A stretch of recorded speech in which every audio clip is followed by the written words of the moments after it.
በዚህ ዘመን ያሉ ካህናት እንዲያና እንዲህ አይነት በደል ስለሚፈጽሙ ቤተ ክርስቲያን ቅድስና አጣለች። ስለዚህ በከተማ ባሉ አብያተ ክርስቲያናት አንቆርብም ብለው ፉከራ ይዘው ቅምጥሎች አሉላችሁ። በእኔ ድካም አትደክምም እቺ ቤተ ክርስቲያን። የክርስቶስ አካሉ ናት፣ ንጹሕ ናት፣ ነውር የሌለባት፣ እድፈት የሌለባት። አንዳንዶች እሰማለሁ ዛሬ የምኖርባት ከተማ መቅደስ ይገቡና አስቀድሰው ሊቆርቡ ይመጡና ልክ ለቅዳሴ የተሰየመውን ካህን ሲያዩት ይተዋወቃሉ። ከዛ ቴክስት ይደራረጋሉ። እዛው ዛሬ እኮ አባ ገሌ ነው፣ ታዲያ እንዴት ሁሉን ቆርበው ይሉና ሹልክ ብለው ወጥተው መኪና አስነስተው ሌላ ቦታ ሊቆርቡ ይሄዳሉ። እኔ እምላቸዋለሁ ያን ቀን ብትቆርቡ ኖሮ መልአክ ያቆርባችሁ ነበር ናቸው። ይሄ አይሻልም? ጌታ ኢየሱስ ክርስቶስ ሆይ ማረኝ አይሻልም? ክፉ ቃል አትናገሩ። በተለይ ካህናት፣ በተለይ በዚህ ዘመን የጳጳሱ ምናምን የጳጳሱ ቅሌት እያሉ መጽሐፍ እስኪያሳትሙ የሚደርሱ የቤተ ክርስቲያን ልጆች ሊኖሩ ይገባል። ብዙዎች ካህናት ነቅፈው ሃይማኖት ይቀይራሉ ወዲያው። የመስቀሉ ቁማርተኞች ብለው ጀምረው ቁማርተኛ ሊሆኑ ይችላሉ። ከዚህ ነው ሊጀመረው። ወሬ ያስፈልጋል። ከሴት ጋር እንዴ አንዳንዶች ፕሮፋይል ያደረጃሉ ከሰይጤ። አሁን የሰይጤ ፕሮፋይል ሆኖ ነው የሚጠይቁት። ፊልሙን ያስቀርሳሉ።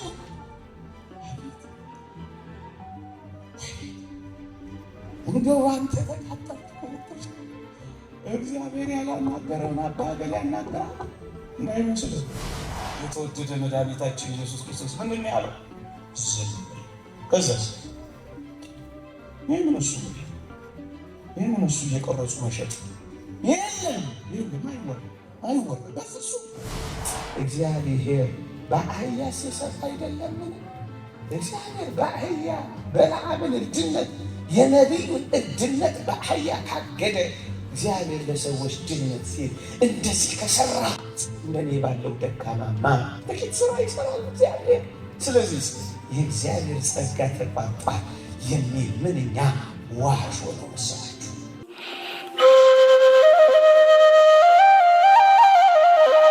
በስመ አብ ወወልድ ወመንፈስ ቅዱስ አሃዱ አምላክ አሜን።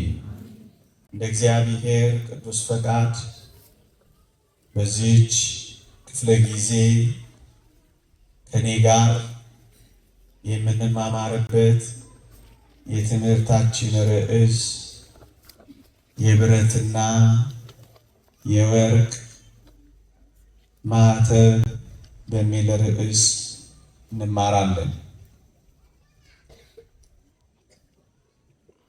በትምህርት የመጨረሻ እንዳረሳው እግዚአብሔር ይርዳኝ እንጂ የርዕሴን ምክንያት አስረድቻችሁ አበቃለሁ። የብረትና የወርቅ ማተብ ርዕሳችን ነው። ቃሉን የተናገረው ጎርጎርዮስ ዘእንዚናዙ ነው። የተናገረበትን ምክንያት በትምህርት የማጠናቀቂያ እዘጋበታለሁ። ቤተ ክርስቲያንን የሚወዱ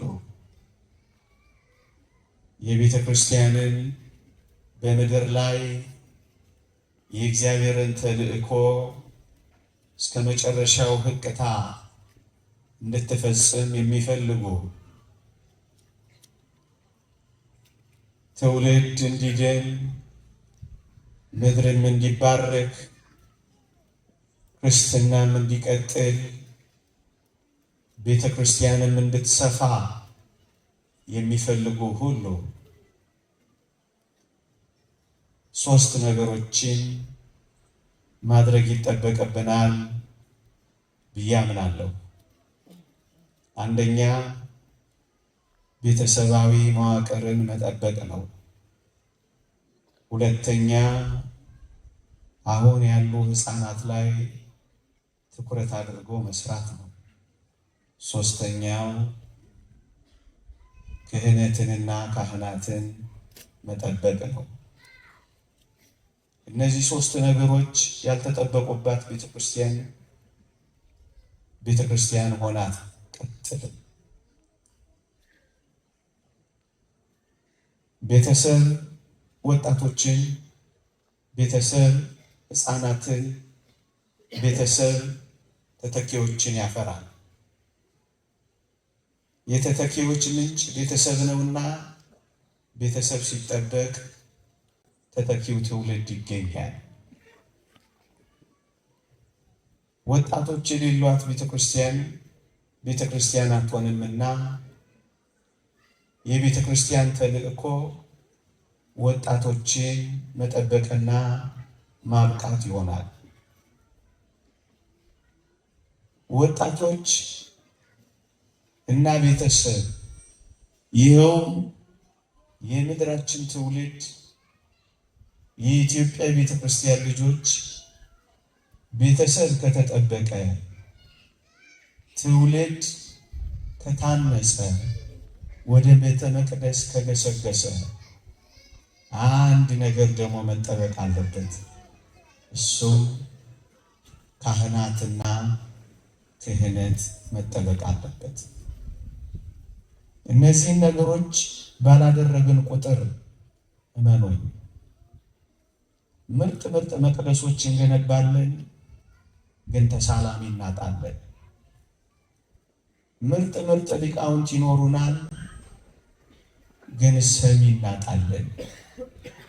እግዚአብሔርን የምትወዱ የትውልድን መዳን የምትፈልጉ ሁሉ ልባችሁን እዚህ ስራ ላይ አሳርፉ። እኔ ዛሬ ከሁሉም ሶስተኛው ነጥብ ላይ አተኩሬ ጥቂት ነጥቦችን ብቻ ነግሬያችሁ አበቃለሁ። እዩ ምዕመናን፣ ዲያብሎስ ከኔና ከእናንተ ይልቅ አውደ ውጊያውን የሚከፍተው እረኛውና መሪው ላይ ነው። እደግመዋለሁ። ዲያብሎስ በትኩረት የውጊያውን አውድ የሚያደርገው የሕዝብ መሪዎች፣ የመንጋ እረኞች ላይ ነው። የበለጠ ውጊያ፣ የበለጠ ፈተና፣ የበለጠ ትግል የሚያደርገው ከኔና ከናንተ ከምዕመናን ይልቅ እረኞች የተባሉ ካህናት ላይ ነው። ለምን ይመስላችኋል? እረኛውን መምታት መንጋውን መበተን እንደሆነ ዲያብሎስ ጥንቅቅ አድርጎ የሚያውቅ አዋቂ ነው። ስለዚህ ከእያንዳንዱ መንጋው ጋር ምን አታገለው ዲያብሎስ? ከከበደም፣ ከአልማዝም፣ ከሱራፌልም፣ ከዘርፈሽዋልም ጋር ምን አታገለው ዲያብሎስ? የንስሐ አባቱን ወይም ደግሞ አንዱን እረኛ ከመታ ሌሎችን እንደሚያደክም ያውቀዋልና ትኩረት ሰጥቶ ውጊያ ከፍቶ የሚያደክመው ካህናትን ነው ወገኖች። ምክንያቱም እረኛውን መምታት መንጋውን መበተን እንደሆነ ጠንቅቆ ስለሚያውቅ ነው። ለዚህ ነው በተለይ በዚህ ዘመን ቤተ ክርስቲያን በአባቶች የምትፈተነው ውጊያ በዝቶባቸው እኮ ነው። ይህን ትረዱታላችሁ ምዕመናን? ታስታውሳላችሁ? ዲያብሎስ ጌታችን ገዳመ ቆሮንቶስ ቆይቶ ሲወጣ ከፈተናቸው ቦታዎች አንዱ ካህናትን ድል በምነሳበት በቤተ መቅደስ ደግሞ እስኪ ድል ልንሳው ብሎ ወደ ቤተ መቅደስ እኮ ነው ይዞት ሄደው። ምን ማለት እንደሆነ ታውቃላችሁ? በቤተ መቅደስ ያለነውም ልንደክም እንችላለን። እንዴ ቤተ መቅደስ ውስጥ ሆነው እንደዚህ ይሆናሉ? አዎ እንኳን ቤተ መቅደስ ውስጥ አዳም እኮ የሳተው ገነት ውስጥ ነው ልጄ፣ ገነት ውስጥ ነው ወገኔ። እንዴት እንዲህ እየሆኑ እንዴት እየሰበኩ እንዴት እየቀደሱ እንዴት ማህሌት እየቆሙ እንዳትሉ ምዕመናን። ምክንያቱም ከውጭ ይልቅ እንደውም ውጊያው ውስጥ ላይ ነው የሚበረታው። ምክንያቱም ድል በምነሳበት ቦታ እኮ ነው የሚለው። አያችሁ ቤተ መቅደስ አያችሁ፣ እንዲህ ያለ አስደናቂ ቦታ ድል የምንነሳ ሰዎች አለን። የውጊያ ቦታ ነው ስላችሁ፣ የአጋንንት ምርጥ የጦር ሜዳ ሊያደርገው ይችላል ስላችሁ። ለዚህ ነው እረኛውን መምታት ላይ፣ ካህናትን ድል መንሳት ላይ ዲያብሎስ የሚያተኩረው ወገኖች። እንደ ምዕመናን ይሄንን ስናይ ልንራራ ነው እንጂ የሚገባው ልንቆጣ አይደለም የሚገባው። ልናዝን ነው እንጂ የሚገባው ተደንቀን ጥለናቸው ልንሄድ አይደለም የሚያስፈልገው። አንዳንዶች እንዲህማ ከሆነ ብለው ጥለው ይሄዳሉ። ልክ ነው፣ ካንተ ልብስ እችላለሁ፣ ግን በውጊያ ተሸንፌ ነው፣ ደክሞኝ ነው። ታዲያ ልታዝንልኝ እንጂ ልትፈርድብኝ ነው የሚገባው? ወገኖቼ ዲያብሎስ እንኳን እረኛው ላይ ነው የሚያተኩረው። ምዕመናን በየትኛውም ጉድለት፣ በየትኛውም ድካም፣ በየትኛውም ክፍተት አባቶቻችሁ ካህናት ላይ አንዳች ነገር ብታዩ ቤተ ክርስቲያንን ጥላችሁ ነው የምትሄዱት። ሃይማኖታችሁን ነው የምትቀይሩት። ጭራሽ ከቤተ ክርስቲያን ጋር ግንኙነት ነው የምታቋርጡት። ጀርባችሁን ነው የምትስቱ። ጭራሽ ነው የማትፈልጉ። እንደሌለን ነው የምትቆጥሩ። ምዕመናን በሞቴ ልንገራችሁ፣ እንዲህማ አይደረግም። የተወደደ መድኃኒታችን ኢየሱስ ክርስቶስ እንኳን በዚያች ምግባር በተበላሸባት ሃይማኖት በታጣባት በዛች ምኩራብ እንኳን ምን እንዳደረገ ልንገራችሁ።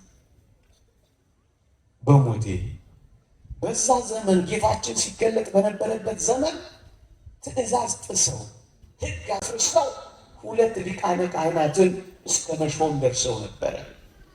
አንደኞቹ የአይሁድ አንደኞቹ የሮማውያን ሊቀ ካህናት ነበሩ። ምን ያህል ትእዛዝ እንደጣሱ ተመልከቱ። ይሄ ብቻ አይደለም፣ ጉድለታቸውን ማሳየት ፈልጌ ነው። ይሄ ብቻ አይደለም ጉድለታቸው። ካህናቱ የነቢያቱን ትምህርት መስማት አቁመው ነበር። እንደውም ለመስዋዕት የሚቀርበውን ስርዓት ሁሉ አበላሽተውት ነበር። ታስታውሳላችሁ። ቤቴን የንግድ ቤት አደረጋችኋት እስኪላቸው ድረስ መቸርቸሪያ አድርገውት ነበር ወገኖቼ። መቸርቸሪያ። ከሩቅ ሀገር መስዋዕት ለመሰዋት ሲመጡ ከሩቅ ቦታ ስለሚመጡ መስዋዕቶቹ ይከሳሉ። ከዛስ እዛ ሲደርሱ እዛ የነበሩት የኦሪት ካህናት ምን ያደርጋሉ? ይሄን የሰባ መስዋዕትህን ማን ይፈልገዋል? ወዲያ አባር ይሏቸውና ታዲያ ምን ላድርግ? ሩቅ ነው ሀገሬ፣ ለስርየት ደግሞ መስዋዕቱ ያስፈልገኛል። ታዲያ ምን ላድርግ ሲሏቸው እኛ እኮ ያሰባነው እኮ ላም፣ እኛ ያሰባነው በሬ አለ ከኛ ገዛ ይሉታል። የእሱን ይወስዱና ብር ያስጨምሩና ይሸቅሉበት ነበረ። ምዕመናን በዚህ እደጅ ካለፉት አውሬ በላይ ምኩራብ ውስጥ የነበሩ አውሬዎች ሕዝቡን ያስጨንቁት ነበር። ለዚህ ነው ጌታችን መጥቶ ጅራፍ ገምዶ መስዋዕቶቹን ያባረረው፣ ገበታውን የገለበጠው። እንዳትረሱ፣ ካህናቱን አላባረረም። እንዳትረሱ፣ ቤቴ አያስፈልግም አላለም። አያችሁ፣ እንዳትረሱ፣ ትታችኋቸው ሂዱ አላለም። እንዳትረሱ፣ ያባረረው መስዋዕቱን የገለበጠው ብርና ወርቃቸው። ይህ ምን ትምህርት ይሰጠናል ካላችሁ፣ የተወደደ መድኃኒታችን ኢየሱስ ክርስቶስ እንዲያ በደከመች በዚያች የምኩራብ አገልግሎት እንኳን ትታችኋቸው ሂዱ አላለም። አኩርፏቸው አላለም። እነሱ በዚህ ሲመጡ እናንተ በዚህ አቋርጣችሁ አምልጡ አላለም። ምዕመናን ጀርባ ስጧቸው አላለም። ትታችኋቸው ሂዱ አላለም። በእውነት ልንገራችሁ፣ ክርስቶስ እንኳን በ12 ዓመቱ ቁጭ ብሎ ከነሱ ተምሮ የለ እንዴ? አንተ ትተህን የምትሄደው ምን ሆነ ነው? አንተ ከክርስቶስ በልጠናል። እሱ ከልጅነት እስከ ሞቱ ድረስ ታግሶ ያቆያቸውን አንተ በዚህ ጥቂት ቀናት መታገስ አቅቶ ጀርባ ሰጥተህ መሄድ ይገባል። እመኑኝ፣ ትታችኋቸው ሂዱ አላለም። ንስሐ አባቶቻችሁን በጥቂት ነገር አኩርፋችሁ ከሕይወት ተቆራርጣችሁ ይሆን? አልጸለዩልኝም፣ ጸበል አልረጩልኝም ብላችሁ ንስሐ መግባት አቁማችሁ ከመቆረጥ ተቆራርጣችሁ ያለ ንስሐ አባት የኖራችሁ ይሆን? ጀርባ ሰጥታችሁ በጥቂት ነገር አኩርፋችሁ በድካማቸው እንደገና የበለጠ ትደክማላችሁ። ባጎደሉት ነገር እናንተ እንደገና ከሕይወት ትጎድላላችሁ። ዲያብሎስ በመታቸው ባቆሰላቸው ጉዳይ እንደገና እናንተ በመቃየም ትቆስላላችሁ። ስንት ሰው ሃይማኖቱን እንደተወው እንሰማለን። ምዕመናን፣ የተወደደ መድኃኒታችን ኢየሱስ ክርስቶስ ቁጭ ብሎ ተምሯል ስላችሁ፣ አሁን ይሄ ጉባኤ ስለተዘጋጀ እኛ ስለመጣን የመጣችሁ ብታምኑም ባታምኑም ከእኛ በላይ የተሸከሙት የእግዚአብሔር ቃል ብዛት፣ እኔ እንኳን እዚህ ስቆም እያፈርኩ ቁጭ ብላችሁ ተማሩ። ቁጭ ብላችሁ ቅዱስ ዮሐንስ አፈወርቅ የሚለው ነገር አለ። ራሱ በተግባር ሊያደርግ የማይችለው ሰው እኔን እንዴት ያስተምራል አትበል። ለአንተ የሚናገረው እርሱ አይደለም መንፈስ ቅዱስ እኮ ነው ይላል። ለራሳቸው አደረጉ። ክርስቶስ ያለው ምንድን ነው? በግልጽ ቃል ተነቧል። ያዘዟችሁን ሁሉ አድርጉ ጠብቁትም፣ ነገር ግን እየተናገሩ ያድርጉትምና እንደ ሥራቸው አታድርጉ ነው የሚለው። ምዕመናን ተማሩ፣ ተመከሩ፣ ንስሐ ግቡ፣ እግሮቻቸው ስር ቁጭ በሉ። የሚናገሩት እነሱ አይደለም፣ በተግባር አልኖሩትም። አንተ አትኑረዋ።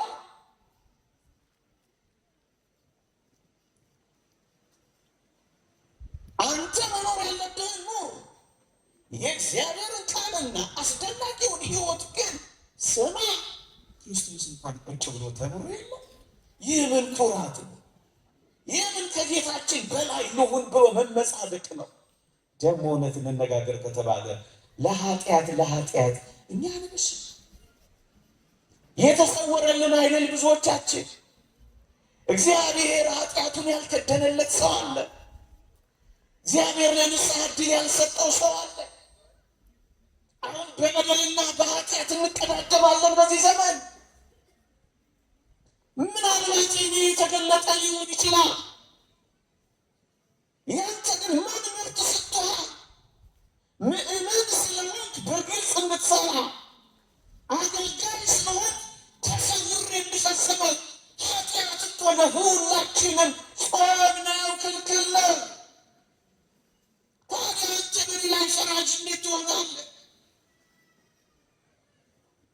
ምዕመናን በወንድም ላይ የማይፈረድ ከሆነ በካህን ላይ ይፈረዳል።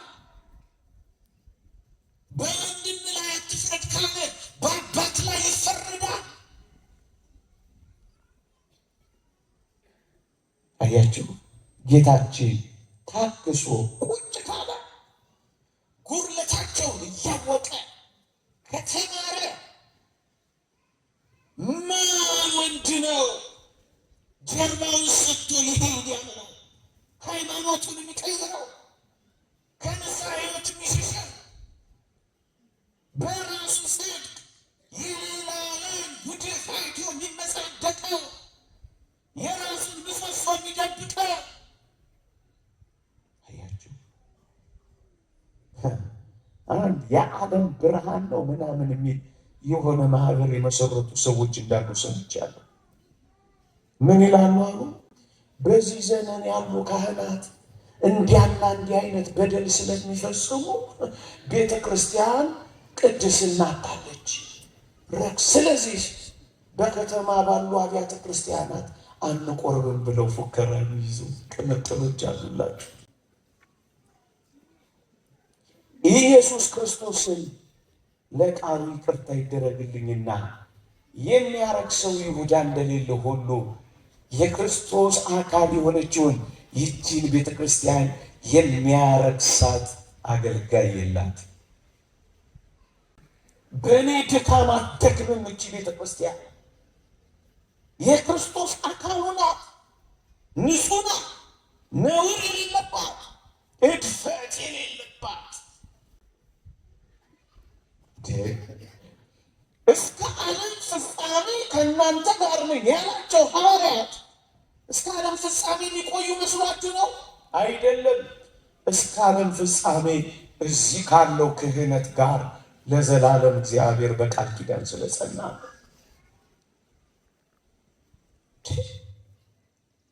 ምን አይነት ግብዝነት ነው! በሞቴ አንዳንዶችም አሉ እግዚአብሔር ይወቀው እንጂ ማን ይብቃ ማን ይብቃ፣ እኛ ገማች ነን። ማን ንጹሕ ማን ርኩስ፣ እኛ አዋቂዎች ነን። ማን ክፉ ማን ደግ፣ እኛ ደረጃ አውጪዎች ነን። የማንን ልብ ማን ያውቃ? የማንን ሕሊና ማን ያጠና? አንዳንዶች እሰማለሁ ዛሬ የምኖርባት ከተማ መቅደስ ይገቡና አስቀድሰው ሊቆርቡ ይመጡና አሉ ልክ ለቅዳሴ የተሰየመውን ካህን ሲያዩት ይተዋወቃሉ። ከዛ ቴክስት ይደራረጋሉ። እዛው ዛሬ እኮ አባ ገሌ ነው፣ ታዲያ እንዴት ነው የምንቆርበው ይሉና አሉ ሹልክ ብለው ወጥተው መኪና አስነስተው ሌላ ቦታ ሊቆርቡ ይሄዳሉ። እኔ እምላቸዋለሁ ያን ቀን ብትቆርቡ ኖሮ መልአክ ያቆርባችሁ ነበር እላችኋለሁ። ይህንን መመጸዳደቅ ነው። ይልቅ እያለቀስን ይልቅ ቀና ብለን ሳናይ በወንድማችን ላይ ሳንፈርድ ሽፍንፍን ብለን እንጂ ማን ለዚህ ይሆናል? ማን ለዚህ ይበቃል? እንዴ ያን ወንድም አላያችሁት? አንደኛው ቀራጩና ያ ምስኪን ለጸሎት ወደ ቤተ መቅደስ ገብተው አላያችሁ? ያኛው በሳምንት 2 ጊዜ እጾማለሁ ብሎ ይጀምርላችኋል። እንደዚህ ቀራጭ ስላላደረከኝ አመሰግናለሁ እኔ ጸሎት ተወሰነው እንጂ ይህስ ቀና ብሎ እንኳን ሊያይ አልደፈርም ይላል። እና ምን ያደርጋል? ጌታዬ እኔን ኃጢአተኛውን ምን በለኝ ማረኝ። ይሄ አይሻልም? እናንተ ጌታዬ ኢየሱስ ክርስቶስ ሆይ ማረኝ አይሻልም? ቀና ብለህ ታያለህ። ምን አሳይ በሞቴ ጌታችን እንኳን ይህንን አላደረግም። ስለዚህ ቁጭ ብለህ ተማር። ስለዚህ ትተህ አትሂድ። ስለዚህ ጀርባ አትስጥ። ስለዚህ አትፈራ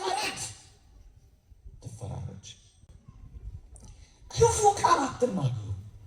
በተለይ ካህናት፣ በተለይ በዚህ ዘመን ሴጣን በዋናነት ምን እየሰራ ይመስለኛል መስላችሁ? የተወደዱ የእግዚአብሔር ልጆች ከአባቶቻቸው ጋር እንዲቆራረጡ መስራት። ምን አድርጎ?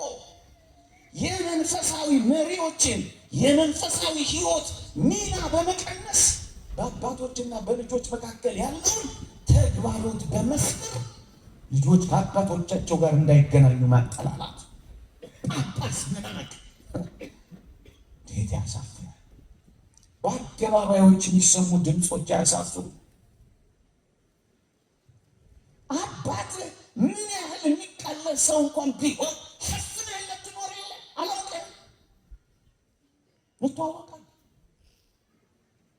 ድካሙን የሸፈንከው ጉድለቱን የቀደምክለት በር ዘግተህ የምትወቅሰው ከሆነ ይህንን አባትህንማ ስንት ነገር ልታደርግለት ይገባ ነበር። እንኳን ክፉ ቃል መናገር። መጽሐፍ እንዲህ ይላል።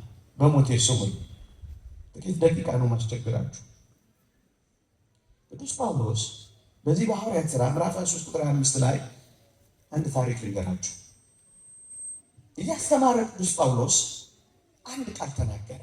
ምን አለ?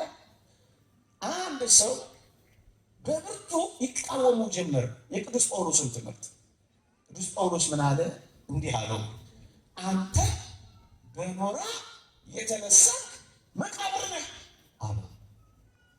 ከዚያ ጠጋ አሉና ለቅዱስ ጳውሎስ ምን አሉት መሰላችሁ? አንተ ጳውሎስ፣ አንተ ሰው፣ ይህ ሰው እኮ ሊቀ ካህናት ነው አሉና ነገሩት። ንዑድ ክቡር የሚሆን ሐዋርያ ጳውሎስ ምን እንዳለ ታውቃላችሁ? እንዲህ አለ። ቀጥታ ቃሉን ነው የማነበው።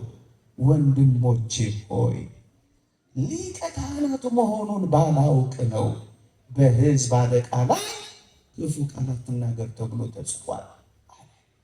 ይቅርታ፣ ሊቀ ካህናት መሆኑን አላወቅኩም፣ የእግዚአብሔር ካህን መሆኑን አላወቅኩም። እንግዲህ ደካማ ለሆነችው ኦሪት፣ ክፋት ለሰለጠነባት ለዛች ደካማ አገልግሎት ይህ የተወደደ ጳውሎስ እንዴት ክው ብሎ እንደደነገጠ አታስተውልም? ስንት ጊዜ ተማማ፣ ስንት ጊዜ ተበላላ፣ ስንት ጊዜ ተቀዳዳ፣ ስንት ጊዜ ክፉ ቃል ተነጋገር። አሁንማ ተመችቶናል። የማህበራዊ ሚዲያ እንዴት ያሳፍራል! ሽበት አልተከበረም፣ ክህነትም አልታፈረም። ትልቁን ፓትርያርክ አንዳንዶች እስኪነቅፉና እስኪሰልቡ ድረስ አደረሳቸው። እንዴት ያሳፍራል! እንዴት ያሳፍራል!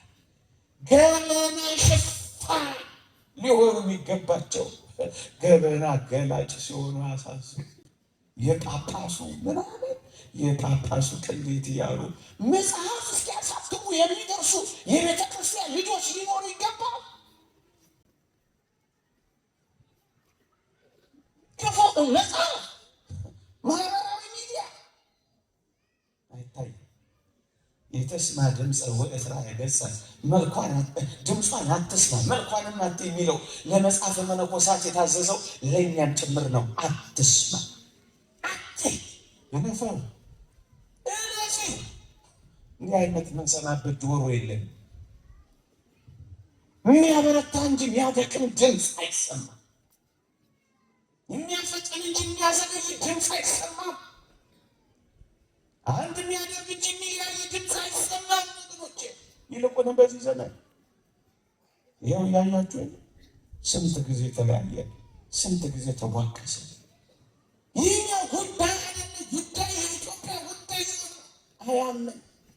ይህ እኮ ሆን ብሎ የሚሰራ እኮ ነው። አትረዱት እንደሆን እንጂ አንቺ እዛ ዝርዝር ውስጥ አልገባም። ለኦሪቱ ሊቀ ካህናት ከተባለ ለአዲስ ኪዳኗ በክብር ለምትበልጠው ይሻል የነበረው በክብር ከነበረ ይህማ እንዴት የከበረ አይሆን ይላል ቅዱስ ጳውሎስ። የከበረ ነው ይሄ። ታዲያስ ይሻል የነበረው እንዲህ የሚያስደነግጥ ከሆነ ክፉ ቃል አይደለም። ምን ልንናገር እንችላለን? ምዕመናን ምን ልንናገር እንችላለን? እዩ ካህንን ለመናቅ የሚማር ሰው እግዚአብሔርን ለመሳደብ በቅርብ ቦታ ላይ ነው። እመኑኝ፣ ብዙዎች ካህናትን ነቅፈው ሃይማኖት ይቀይራሉ ወዲያው። የመስቀሉ ቁማርተኞች ብለው ጀምረው ቁማርተኛ ሊሆኑ ይችላሉ። ከዚህ ነው የሚጀመረው። አንተ ካላከበርከኝ እግዚአብሔር እንዴት ነው የምታከብረው? ሰይጣን እንዴት ሊጥል እንደሚችል አታውቁትም። በጣም ረቂቅ ነው፣ እጅግ በጣም ረቂቅ ስራ፣ በጣም ረቂቅ ነው። ለዚህ ነው ክርስቲያን ጥንቁቅ መሆን ያለ። ጥንቁቅ ያን አባት አላስታውሳችኋለሁ። አጋንንትን በገባበት እየገባ ስፍራ ሳጣው ምን እያደረገ ሀብተ ፈውስ ነበሩ የሆኑ ሰዎች እንደዚህ አጋንንት ሲይዛቸው ይሄድና ገፍቱ ያባረው ውጣ ይለዋል፣ ያስወጣል። ውጣ ይለዋል፣ ያስወጣል። አጋንንት ተመሳጡ፣ ማደሪያ ወጡ። ጸበል እየረጭ ዳዊት እየለቀመ ጸሎት እየጸለየ አበረራቸው። በጣም ተመሳይቶ አንድ ቀን የሆነች ሴት ጋር ገብቶ ይጮኻል። ተጠራ። ያባል ያስወጣው ጫፍ ደረሰ። ከዚያ አባቴ እኔ መውጣቱን እወጣለሁ፣ አንድ ጥያቄ ግን ብቻ ልጠይቅህ አለው። እሱም ያን ቀን ተሳስቷል መሰለኝ። እሺ ጠይቀኝ አለው። ከአጋንንት ጋር ማውራት ያስፈልጋል? ይወራል። እንኳን አባገሌ ምናምን እንኳን ምናምን እግዚአብሔር እንኳን ከአጋንንት ጋር እንዳላወራ ታውቃላችሁ። ካላወቃችሁ ልንገራችሁ። በገነት ከአዳም ጋር አወራ። አንተ የሰጠኝ ሴት ምን አለች? እሳቶች አወራም ከአዳም ጋር ከሔዋንስ ጋር አወራ አይደል? ከሴጣን ጋር አወርቷል። ምን ያስፈልጋል ከሴጣን ጋር እንዴ? አንዳንዶች ፕሮፋይል ያደራጃሉ ከሰይጤ። አሁን የሰይጤ ፕሮፋይል ሆኖ ነው የሚጠይቁት። ፊልሙን ያስቀርጻሉ።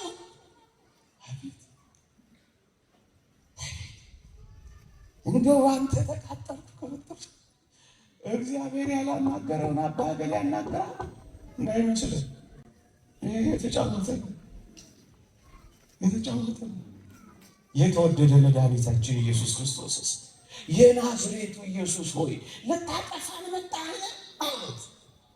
የዛሬ አባዬ መቁጠሪያ ደብዳቤና ምናምን በጧፍ ገራፊው ቢሆን አባ እኔ ልታጠፋን መጣህ ሲባል እናሳ ቀላል አረከኝ እንዴ ምናምን ብሎ ነው የሚቀጥለው የሚመስለኝ።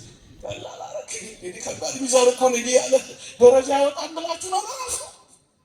የተወደደ መድኃኒታችን ኢየሱስ ክርስቶስ ምንድን ነው ያለው? ዝም በል። ከዛስ ይህን እሱ እየቀረጹ መሸጥ የለም። አይወራ በፍጹም አይወራ። አባት ማውራት ጀመረ። ደግነቱ ንቁና ጠንቁቅ ነው። ንቁ ሆኖ ምዕመናን እባክህ አንድ ጥያቄ ጠይቀ አለ። እሺ በጣም ቀላል ጥያቄ። ሴጣን በጣም ቀላል በሆኑ ነገሮች ነው ከባድ ህይወት በሌና በእናንተ ውስጥ ዘርዘር ብትሆን የዘረዘረው ነበር። ጉዳይ ለዛሬ ርዕሰ ጉዳይ አይደለምና። ከዛስ ምን አሉ መሰላችሁ?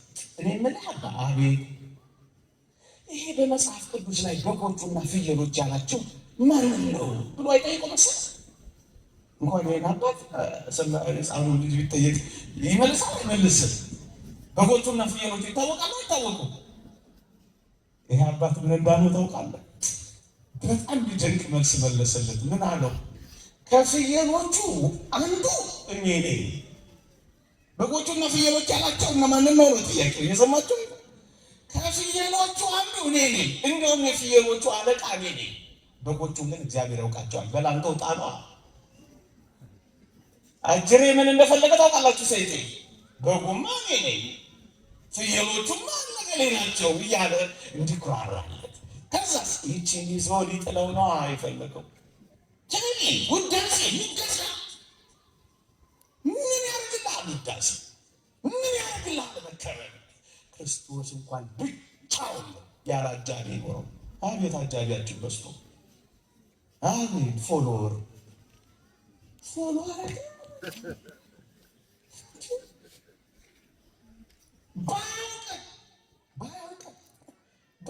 ባይሰማ ክርስቶስ ያቺን ውሃ ዳር የሆነችውን ሴት ያገኛት ብቻውን ነው። እርግጥ ብቻውን የሆነበት ምክንያት አለው። አጃቢ ግን የለውም። እየሰማችሁ ነው። አጅቡኝ የለ፣ እወቁኝ የለ፣ እዩኝ የለ። ክርስቶስ መታየት ቢፈልግ ኖሮ ሰው ሆኖ አይመጣም ነበር እንጂ ለሾው አልመጣም፣ ለተርእዮ አልመጣም፣ ለመታየት። የትኛውም አገልግሎት ክብርን መጠበቅ አይደለም፣ የእግዚአብሔርን ክብር ማስጠበቅ እንጂ የእኛን ክብር ለመጠበቅ የምንሟገጥበት የእግዚአብሔር አገልግሎት የለም። ኩራትና ክፈሳ የለም። ይቅርታ እንደ ፉከራ አረገኝ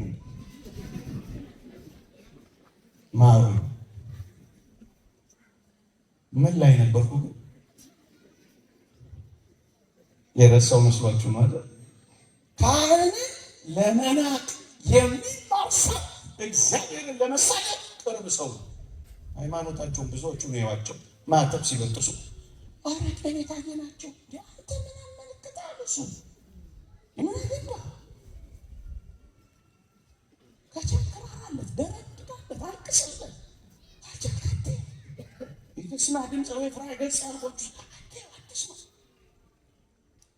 አይመለሰም። በመልካም አተያይ ካህኑን ቢያዩ ወደ እግዚአብሔር የበለጠ ማየቱ ነው። በሞት ስሙ የእግዚአብሔርን ካህናት የእግዚአብሔርን አገልጋዮች በመልካም አተያይ ካያችሁ እግዚአብሔርን ማየታችሁ ነው። ነቢይን በነቢይ ስም የተቀበለ የነቢዩን ዋጋ ይወስዳል። ጻድቅን በጻድቅም ስም የተቀበለ የጻድቅን ዋጋ ይወስዳል። ያለ አይደለም። እንደሱ ነው ነገሩ። እግዚአብሔርን የበለጠ ወደ ማየት በምትመጡት ወደ እግዚአብሔር አገልጋዮች የበለጠ በመጣችሁ ፍርድንና ወቀሳን ለፈጣሪያችን ብቻ ንስተው ደግሞ አለው። በአንድ እንኳን በወንድም በካህን ላይ የማይፈረድ ከሆነ ፍርድን ወቀሳን ከሰሳን ለአምላካችን ለእግዚአብሔር ብቻ ንስተው። መጽሐፋችን ፍትሐ ነገሥታችን ገድል ፈቱ ብለን ካህናትን መንቀፍ አይገባል ይላል። አደራችሁ እንዳትነቃቀፉ። መደጋገፍ ቢያቀጣችሁ አትነቃቀፉ። መተቃቀፍ ቢያቀጣችሁ አትንተናነቁ። አደራችሁ አሁን ይህችን ቤተክርስቲያን ማስቀጠል ከፈለግን እነዚህን ካህናት መንቀፍ፣ መተቸት፣ መጥላት፣ ማጥላላት ማቆም አለብን። ማቆም አለብን። የተወደደ መድኃኒታችን ኢየሱስ ክርስቶስ እንኳን በግልጽ ካህናትን ነቅፎ እንደማታውቃላችሁ፣ አገልጋዮችን ነቅፎ እንደማታውቃላችሁ አስታውሳችሁ። የሆኑ ሰዎች ለቅዱሳን ሐዋርያት አንድ የታመመ ሰው ይዘው መጡና አጋንንት እንዲያወጡ ጠየቃቸው። አልቻሉ። ከዛስ ወደ ጌታችን አመጡት ታማሚው። ጌታችንም አጋንንቱን አስወጣ። ለምንድን ነው እኛ ማውጣት ያልቻልነው አሉት። ይህ ወገን ከጾምና ከጸሎት በቀር አይወጣም አላቸው። ትምህርት ሰጣቸው። ህዝቡን ካሰናበተ በኋላ እናንተ እምነት የጎደላችሁ ብሎ ህዝቡን ካሰናበተ በኋላ ነው ጌታ እንኳን ይወቀሳቸው። በፌስቡክ በዚህ ደግሞ በምንድን ነው እኔ እንኳን አውቀው ምንድን ነው ከፌስቡክ ሌላ ነው ምን ቡክ ነው ቲክቶክ እንዴት ያሳፍራል! እንዴት ልብ ያደክማል! ይቅርታ አድርጉልኝ፣ እኔ አይቼው አላውቅም። ላይሆን አልፈልግም። ዘለዋል እኔ አባቶች ለምን ትክክል እንኳን አይሆንም። በገዛ ራሴ ጉዳይ ላይ አተኩር ነው የሚለው እግዚአብሔር ቃል። ምን አገባኝ እሱ ምን አገባኝ? በገዛ የራሴን አልጨረስኩትም። ቡክ ከፍታለሁ የሚል ራሴ ቡክ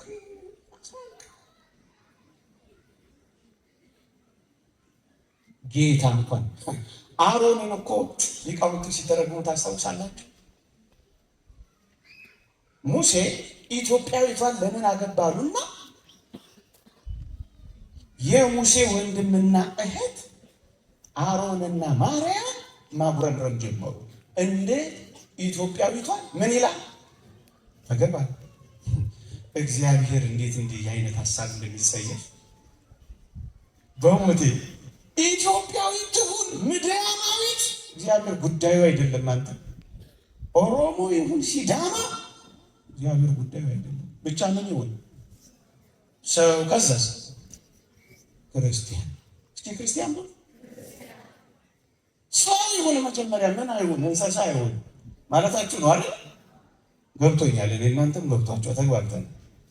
ከዛ ግን ምን ይሁን ክርስቲያን እንጂ ኦሮሞ ሆነ አማራ፣ ሲዳማ ሆነ ሽናሻ ምን አገባ? ቡርጂ ይሁን ጉጂ ምን አገባ? ወባይቱ ምዕመናን ከምዕመናን ወገን ይሁን እንጂ እኛ ምን ይመለከታል? እግዚአብሔር ይጸየፋል። ክርስቲያኖችን ሀሳብ ይጸየፋል። ክርስቲያን ቁርባን ይውደድ፣ ቅዳሴ ይልመድ፣ ወደ መንግሥተ ሰማያት የሚያስጉዘውን ጉዞ ይራመድ እንጂ እግዚአብሔር ማርያም እህቱን በለምጽ አነደዳል። እኔ የምፈልገው አሮን ካህን ነው፣ በስውር ቀጥቶታል ይላሉ አባቶቻችን። ካህናት በግልጽ አልቀጣም እግዚአብሔር። አንተ በግልጽ ቅሌት ምትስያል።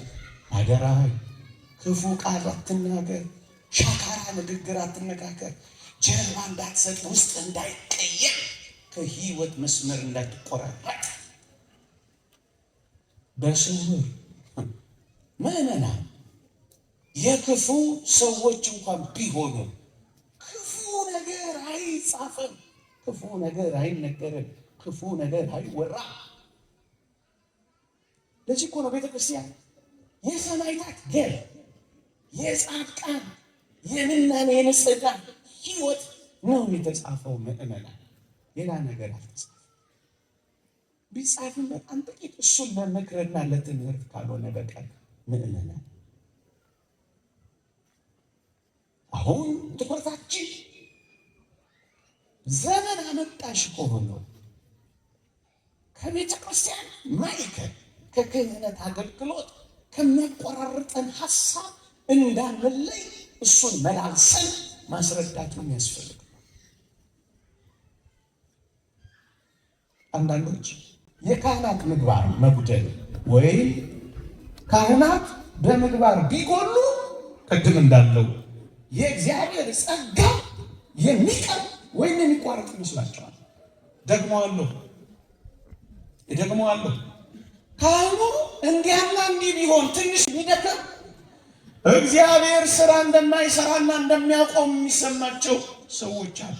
ስህተት ነው። ለዚህ ነው ቅድም ያልኳችሁ ይሄ የዓለም ብርሃን ምልክት የሚሉት ትልቁ ስህተት ውስጥ እንዳርንቋ የተዘፈቁት። ይሄንን ማብራሪያ ስሙ። የካህኑ ምግባር በሞቴ ስሙ። የካህኑ ምግባር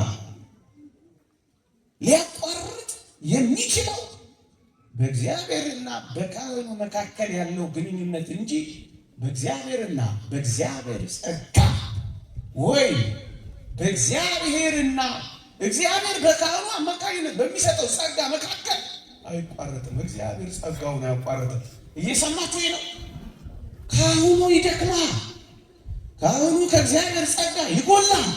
እግዚአብሔር ግን በካህኑ አማካኝነት ጸጋው ለምዕመናን መስጠት አያቋርጥም።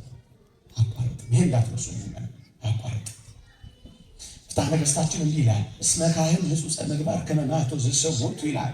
የምግባር ጉድለት ያለበት ካህን እንደሚነድ መብራት ነው ይላል። የምግባር ጉድለት ያለበት ካህን እንደሚነድ መብራት ነው። እሱ ይቀልጣል፣ መብራት መስጠቱ ግን ይቀጥላል። የሰማችሁ ነው? ይቀልጣል። ጸጋን እግዚአብሔር መስጠቱ ግን ምን ይላል? ይቀጥላል። ለዚህ እኮ ነው እስከ ዓለም ፍጻሜ ከእናንተ ጋር ነኝ ሲላቸው ጉድለት እንደሌለባቸው እንደዛ እያረጋገጠ ይመስላችኋል? አይደለም። እግዚአብሔር ጸጋውን ይውላችሁ። ክህነቱ እሳት ናት። ሰሙ ይጎዳል፣ መብራት ግን ይሰጣል። ካህኑ ምስኪን ነው፣ ይጎዳል፣ መብራት መስጠቱ ግን ይቀጥላል። ምን ማለት ነው? ለሌሎች ጸጋ ሲሰጥ ይኖራል፣ እሱ ግን ይቀጥላል እንጂስ የእግዚአብሔር ጸጋ አያቋርጥ። የእግዚአብሔር እሳት በዚህ ቤት ዘውትር ይነዳል ሁል ጊዜ። የሰው ጽድቅና ቅድስና አይደለም፣ የእግዚአብሔር ጽድቅና ቅድስና። የሰው ቸርነት አይደለም፣ የእግዚአብሔር ምሕረትና ቸርነት ነው ሲነድ የሚኖረው እዚህ ቤት። ዮሐንስ አፈወርቅ አንድ አስደናቂ ቃል ይናገራል። እሱን በጣም የሚገርም ነው። እግዚአብሔር ይላል በካህኑ አማካኝነት ምንም ነገር ካልሰራ እናንተ ምንም አይነት ማስተስሪያ የላችሁም፣ የምስጢራት ተካፋይ አትሆኑም ይላል። እግዚአብሔር በካህናት አማካኝነት ነው እኮ ምስጢራተ ቤተክርስቲያን የሚፈጽመው። በእነሱ ካልሰራ በማን ይሰራል ታዲያ? እግዚአብሔር ሕዝብን ሳያድል ሊኖር ነው? አይደለም። ጸጋውን በመስጠት ይኖራል። ለዚህ ነው እስከ ዓለም ፍጻሜ ከእናንተ ጋር ነኝ። ሌላ አንድ ሀሳብ እዚህ ላይ ብጨምር የበለጠ ነገርን ያጎለብታል። አንድ ሁለት ነገር ተናገሬ ብቻ ትምህርቴን አጠናቅቃለሁ። እየሰማችሁ ነው? እየገባችሁ ነው? ጮኩባችሁ ነው? አይ መጮክብን አንተ ለስለሳ ጮክብን እያላችሁ ይመስል ግን እየሰማችሁ ነው? እስኪ ጥያቄ ጠይቃችሁ ወደ ሐኪም ቤት ሄዳችሁ ወደ ሐኪም ቤት ሄዳችሁ ሐኪም ቤት ሄዳችሁ ልትመረመሩ ቁስላችሁን ልትመረመሩ ስትሉ ሐኪም ቤት ሄዳችሁ ሕክምናችሁን ልትመረመሩ ስትሉ የሐኪሙ ካርድ ነው የሚወጣው? የእናንተ ካርድ ነው የሚወጣው? አይደለ? እሺ ሆስፒታል ሄዳችሁ የሚያክማችሁ ሐኪም ምን በሽታ እንዳለበት አረጋግጣችሁ ነው እንደምትታከሙት? እና እንዴት ነው ቁስላችሁን የምትገልጡት? ዝም ብላችሁ አይደል የምትሰጡት? እና ታዲያ ሆስፒታል ሄዳችሁ ሐኪማችሁን በሽታው ምን እንደሆነ ሳትጠይቁ ከተማራችሁ እዚህ መጣችሁ እዚህ ቤት ያለው ሐኪማችሁ ካህናችሁን ምን በሽታ እንዳለው ስትመረምሩ ትኖራላችሁ። ሰምታችሁኛል? ገብቷችኋል? እዛ ስትሄዱ ዝም ብላችሁ አይደል ቁስላችሁ ነው የምትገልጡት? እውነት አሰብ እና እዚህ ስትመጡ የቄሱን ቁስል መፈለግ ፌር ነው? በዚህ ቋንቋ ብናገረው ይሻላል እንጂ አይገባኝም። እየሰማችሁ ነው? ነፍሳችን እኮ እንድትግባባ ነው ፌር ነው ያልኳችሁ። ለዛኛው አትጠይቁም። እዚህ ጋር ግን ጉግል ስታረጉ አያሳዝንም? አባገሌ እንዲያርቆ ምን አገባል? እኛ እኮ ምኖች ነን? በሽተኞች። እነሱስ አታምኑበትም? የታመመ ማንም ቢኖር የቤተ ክርስቲያንን ቀሳውስት ይጥራ፣ በጌታም ስም ይጸልዩለት፣ ዘይትም ይቀቡት፣ ደዌውም ይድናል። ኃጢአትም ሰርቶ ከሆነ ሐኪም ነው ሐኪም አይደለም። ምን ካለ ካመመ መጀመሪያ የምትሄደው የት ነው? በውስጥ ግድ የለም። ምንድን ነው እዚህ ያለው ሆስፒታል? ምርጥ የእርጋለም ሆስፒታል ነው የምትሄዱት ወይስ ቅዱስ ሚካኤል ቤተክርስቲያን ነው የምትመጡት? ምን አለ? የእርጋለም ሆስፒታል ስትሉ ግን አታፍሩም? እንደጠጡ ብላችሁ ትንሽ እኔ ስናገር እንኳን ያንን ቃል ልለው ነበር፣ ግን ለመድረኩ አይመጥንም። ገብቷችኋል አይደል? ቃሉ ማፈር አለበት። መጀመሪያ የምታስቀድሙት ማንን ነው? ቄሱን። መጽሐፍ ቅዱስ ነው የሚለው። የያዕቆብ መልእክት ምዕራፍ 5 ቁጥር 24 ተመልከቱ። ደስ ያለው ማንም ቢኖር ምን ይበል? ያመስግን። ማስታወሻ እኮ ስለማትይዙ በቅጡ እኮ ስለማትማሩ እንጂ መሸምደድ ነበረባችሁ። ማንም ደስ ያለው ቢኖር እርሱ ምን ይበል? የታመመ ማንም ቢኖር ግን የቤተ ክርስቲያንን ምን ይጥራ? ቀሳውስት አስቀድመው፣ ከዚያስ ዶክተሩን አስከትለው። ሰምታችሁኛል? ከግሉኮሱ በፊት ምስጢረ ቀንዲል የሚባል አለ። እሱን አስቀድሞት። እዛ ሂዱ እያልኩ አይደለም ደግሞ፣ ይቅርታ ደግሞ እንዳታጣሙኑብኝ። እየሰማችሁ ነው? የዛሬው ሰባኪ ሐኪም ይርጋለም ሆስፒታል እንዳትሄዱ አለን። አደራችሁ። የተኛ ሰው ካለችኝ ሰምቶ ቀስቅሱልኝ፣ ጉድ እንዳያረገኝ። እየሰማችሁ ነው? አለቃ ገብረሃና የሚባሉ ነበሩ አይደል? ምን ብለው ተከሰሱ አሉ አንድ ቀን። አለቃ ገብረሃና እኮ ንጉሥ ወይ አቤት! አለቃ ገብረሃና እኮ ኢየሱስ የተሰቀለው በግድ ነው ብሏል ብለው ከሰሷቸው። አለቃ ገብረሃና ንጉሱ ፊት ንጉሱ አስጠሩና አንተ አለቃ አቤት! ኢየሱስ የተሰቀለው በግድ ነው ብለው አስጨነቋቸው። ንጉሥ ሆይ ሺህ ዓመት ይንገሱ፣ እኔ እንደዚህ አላልኩም። እና ምን ያልከው? እኔ በግንድ ነው ያልኩት፣ እነሱ ንኑጠውብኝ በግድ አሉ እንጂ ያልሆነ እኔ ያልኩት ካህናትን አስቀድሞ ነው እንጂ ያልኩት የእርጋለም ሆስፒታል ሂዱ አትሂዱ አላልኩም። ሰምታችሁኛል? ሰምተሃል በል እንደ ከተማ ቋንቋ የሰማችሁ ሐኪማችሁ እዚያ አለ። እዛ ቁስላችሁን የምትገልጡትን ያክል የሐኪሙን ቁስል ሳትመረምሩ እዚህ እንደብን አድርጋችሁ ቁስላችሁን ገለጡ። ስለ ሐኪሙ አይመለከተንም። እኛ በሽተኞች ብቻ ነው። እየሰማችሁ እኛ በግን ስለ እረኛው ምን አገባ?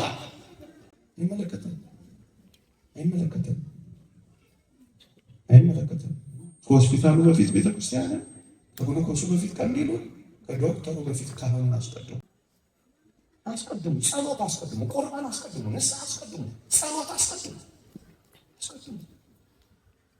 በዚያ ማይፈቱ እዚህ ብዙ አሉ። እዚህ የሚፈቱ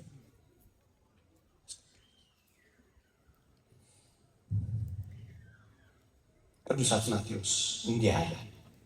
ገበሬ በጭቃችሁ ስንዴ ቢዘራ ስንዴው አልበቅልም ይላል እንዴ ብሎ ጠየቀ።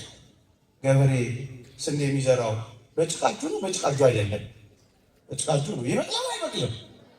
ይበቅላል። እንዲህ ሆናችሁ፣ እንዲህ ናችሁ፣ እንዲህ ሆኑ ምዕመናን።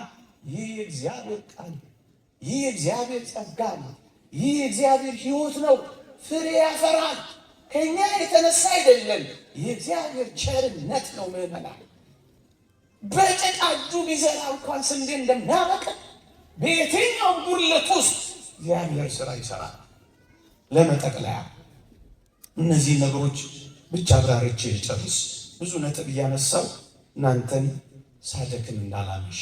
የተወደዳችሁ ክርስቲያኖች፣ የሚገባቸው ሰዎች ባይሆኑ እንኳን ሕዝቡ ድህነትን እንዲያገኝ ሲል እግዚአብሔር በማንም ይሰራል፣ በእነርሱም ይሰራል። ምሳሌ ልስጣችሁ። እጅግ ክፉ በሆነው በለዓም አልሰራም እግዚአብሔር። በዛ በኦሪት ዘኍልቍ እንዳነበብነው ክፉ በሆነው በለዓም እግዚአብሔር ሕዝቡን ማዳን ከቻለ ምስኪን ትንሽ ድካም ባለበት በቄሱ አፍማ እግዚአብሔር የበለጠ ይሰራል። ሁለተኛ በዛ በማቴዎስ ወንጌል ምዕራፍ 7 ላይ እንደተጻፈው ምን አሉት ይላል? ጌታ ሆይ በስምህ አጋንንትን አላወጣንምን? ጌታ ሆይ ታምራት አላደረግንምን? ጌታ ሆይ እንዲህና እንዲህ አላደረግንምን አሉት ይላል። ጌታ ምን አለ? ከቶ አላውቃችሁም አላቸው ይላል። በሞቴ ከቶ አላውቃችሁም ባላቸው ሰዎች እግዚአብሔር ከሰራ በጥቂት ድካም ግን በሚታወቁ ካህናትማ እግዚአብሔር እንዴት ስራ ይሰራል? ሁለተኛ ሶስተኛ እንደው ዝቅ ብለን ለምሳሌው ብዙ ባይመች እንኳን እግዚአብሔር በአህያ ሲሰጥ አይደለምን?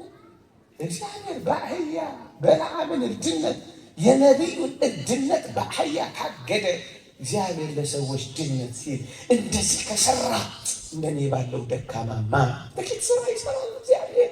ስለዚህ የእግዚአብሔር ጸጋ ተቋርጧል የሚል ምንኛ ዋሾ ነው መሰላችሁ። ቢያንስ ሃይማኖት አለ፣ ቢያንስ ሃይማኖት አለ። ስለዚህ ምዕመናን በተለይ በዚህ ዘመን እንደው አደራችን እንደ መልእክት ያዙልኝ።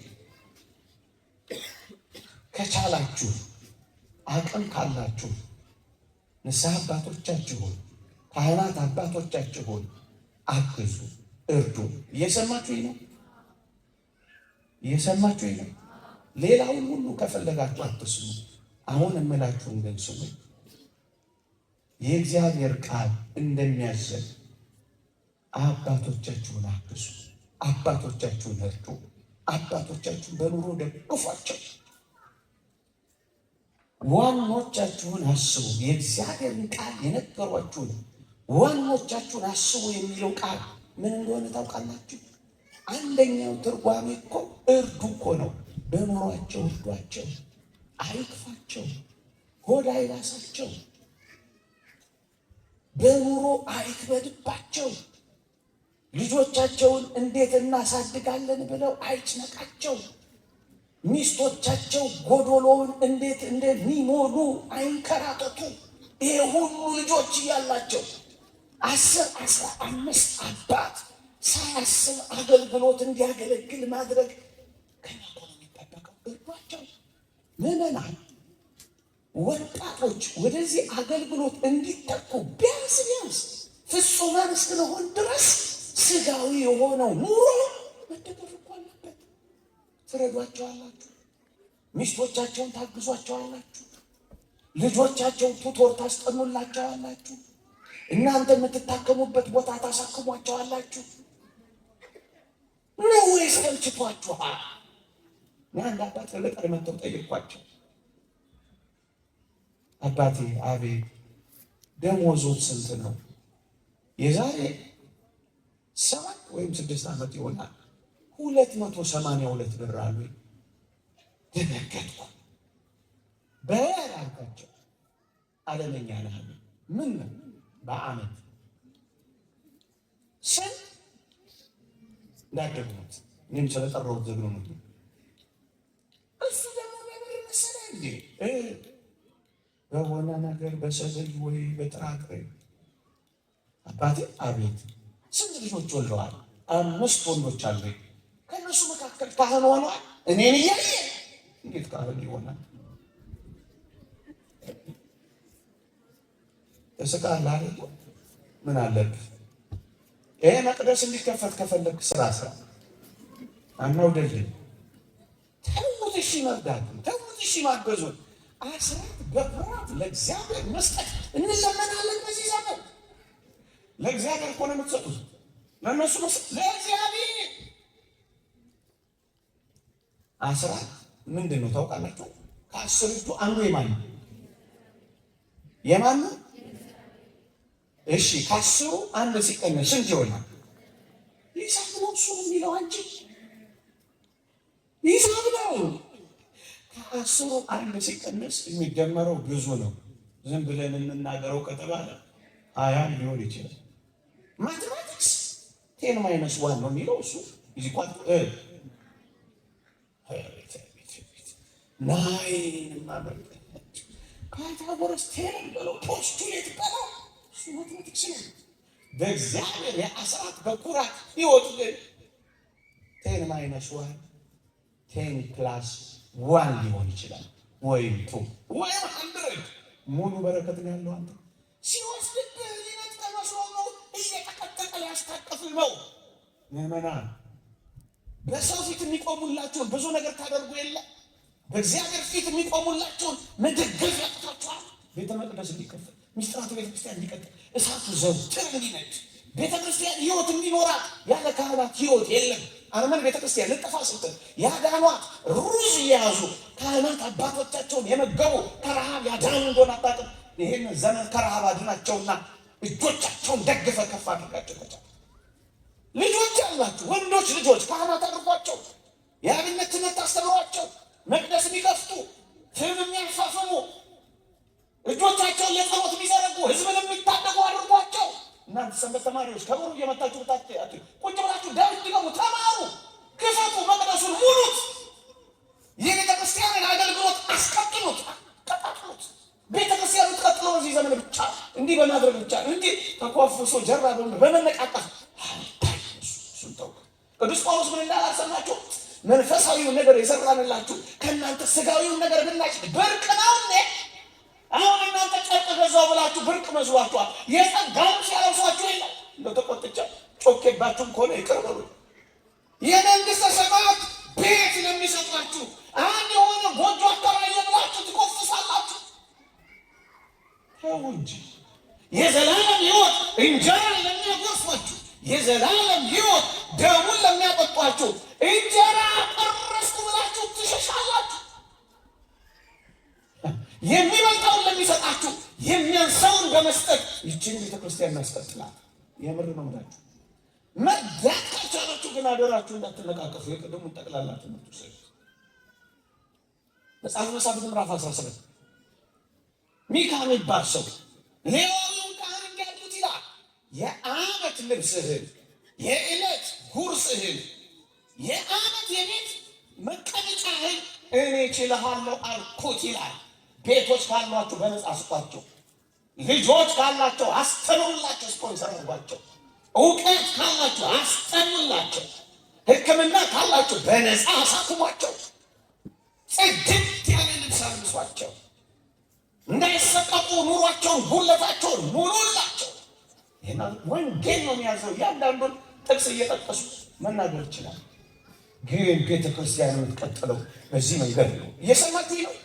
ድል ማግኘት ከፈለጋችሁ ሙሴ እጆቹን ዘርግቷል በኮሬብ ተራራ። አሮንና ሆር የሙሴን እጆች ደግፈዋል። ኢያሱ በምድር ላይ ይዋጋል። ድል የሚገኘው ሙሴ ይጸልያል፣ እሱ የእግዚአብሔር ቸርነት ነው።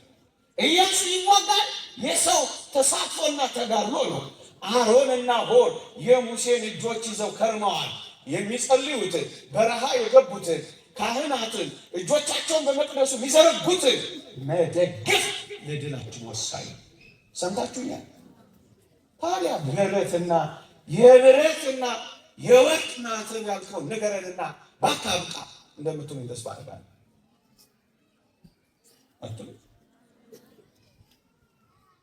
ጎርጎርዮስ ዘንዚናዙ ይላል አንድ የብረት ማዕተብ፣ ሁለተኛው ደግሞ የወርቅ ማዕተብ አለው።